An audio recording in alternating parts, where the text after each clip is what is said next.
Okay, hi everyone. We have Lynn with us, and she is going to tell us about her CDH journey. So, Lynn, tell us your name and where you live in this big world, and how your CDH journey began. Okay, thank you for having me. My name is Lynn Gray, and my cherub is Harper. We called her Princess Harper. We live in I live in Massachusetts. Harper was born at Boston Children's about 5 years ago. It would be her fifth birthday coming up in June. Okay. So do you want me to talk about? You can whatever you would like. If you want to Okay, tell us her so story. sure. We were diagnosed with CDH at 16 weeks gestation. We had no idea what CDH was, the severity of it, and we were connected with cherubs almost immediately after doing some research. And the day that we went to Boston Children's to further evaluate her condition in utero, it was a very trying day, very eye-opening in terms of the severity and the number of families affected and the options. And I have to say, one of the things that I remember the most, especially about the Cherubs organization, is coming home that day was our tote bag. That was a beacon of hope after hearing a lot of really bad information, not bad information, just information that was a little disheartening in terms of survival rates and options. To come home to that bag and see that there was a community out there that was ready and willing to take us in and hear about our journey and talk us through the journey. It gave us so much hope, and I'll be forever grateful. And I can't believe the timing. I swear that there were angels that day that brought that tote bag to our door, that gave us the hope that we needed to get through the time at Boston Children's with her. She lived 126 days. She was on ECMO after 24 hours, she was on, had her CDH repair 24 hours after she was born. And 48 hours later, she was put on ECMO, and she was on ECMO for about 15 days.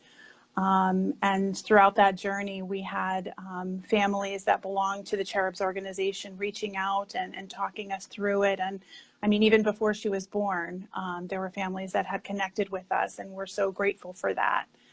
And then I have to say, one of the things that carries me through too is even 5 years after her passing, we're still connected to some of those families. So that's been a wonderful connection, and I'll forever be grateful for the organization for connecting us to them.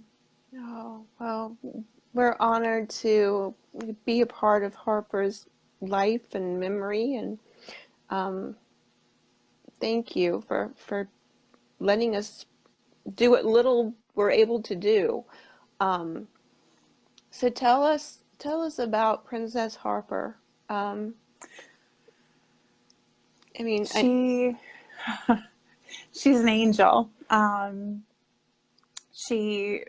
126 days that she was with us, she was such a fighter. I mean, feisty, and we caught a few smiles. I mean, going through something as hard as she went through, there were still opportunities for her to smile. I'll remember that forever. She had 3 older brothers that were very protective of her, Tyler, Logan, and Logan. And they carry her memory now today, you know, with them, and they'll forever, she'll be connected with them forever. So I'm grateful for that too.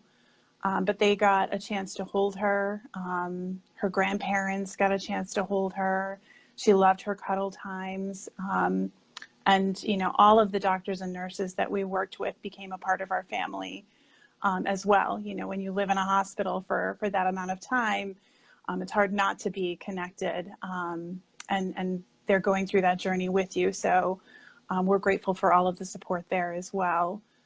But she, you know, she was a typical baby sister, giving giving the doctors and her family, you know, scares and troubles and laughs and tears.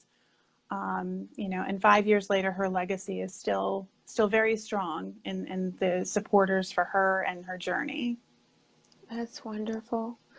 Would you mind telling us what took Harper? So her pulmonary hypertension continued to become a very big problem for her. Towards the end, I would say about 15, 16 weeks, her hypertension just was putting her into tachycardia a lot, and putting a major strain on her heart and her lungs. We tried a lot of different methods to pull her out of that. But as her body started to grow larger, her organs just were not growing at the pace that her body was, and couldn't sustain her, you know, her viability at that point. So really, truly, it was the hypertension and heart issues that became the biggest problem for her. And so when she was continuing to go into that state, and we had to constantly put her into the, I can't remember now, the ketamine or some of the sedatives that would really just put her into a comatose state for a while to give her body a break, it became more and more frequent. And that was really, really difficult to see. And then once they tried to pull her out of that a few times, she just couldn't do it anymore. She was tired. I'm sorry. So we had to make a very difficult choice on October 16th. I'll remember that day forever. October 16th, we got the call that she had had another really, really trying evening. And the doctors before that had given us a, you know, the heads up that things were not going as well as they had hoped, and that we needed to start thinking about making some really tough decisions. And so with everything her body had been through at that point, the decision was made to not put her through that anymore. I am so very, very sorry. Thank you. Is there something that you wish someone would have told you, or some suggestion someone should have made, or some advice that you can give a newly diagnosed family to do something or to know something or anything like that? I think the biggest thing that I'll remember forever is that, you know, the nurses that were taking care of her, when you're walking in, you feel like you might be prepared, and you've had conversations with other families, and you've had conversations with the doctors before you even set foot into the hospital. But being the patient's advocate was truly the biggest takeaway for me in terms of, you know, what they recommend for care when they're doing their rounds for the day, is truly a recommendation. Oftentimes, it's not necessarily what you feel is appropriate or what you feel should be done for that day. I think that understanding your child and your mother's instincts, and knowing and going with that gut, I think oftentimes helped us, maybe even given us a little bit more time to not go through with certain procedures on certain days because she wasn't ready or wasn't able to do them. So being an active participant in those conversations, truly understanding the depth and what it entails, I think is a big thing to be aware of walking into a situation like that. I think if you can prepare yourself for that, it'll make you more educated, and being educated is very powerful in that situation.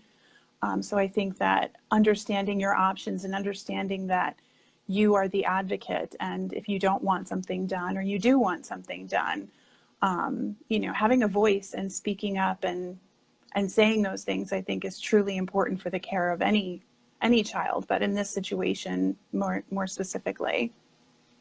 Thank you. Thank you so much for sharing Harper with us and for Thank you. telling her story. I know it's not easier. Even after 5 years, it's still, I it's know you wonderful. understand. I do. It's wonderful to go back there and feel like you're with them again, but it's not easy either. And I Right. appreciate you doing that and sharing her with all of us today, Lynn. Thank you so much. Thank you, Dawn. I appreciate the opportunity. Thank you. I hope to meet you soon. I know, that would be wonderful. I'd give you a Yeah, big hug. absolutely. All right. I will see you online. Talk to you All later. right. Okay. Thank you. Thank you. Bye-bye. Bye-bye. Hey guys and gals, you know April 19th is CDH Awareness Day, so please go to cdh.org and help these kids out. They need your support, and we need your help. Thank you. Hi, Brett Favre here, wishing you all a happy CDH Awareness Day. Please help the cause and donate to the kids. Visit cdhi.org and learn more today. God bless. Thanks.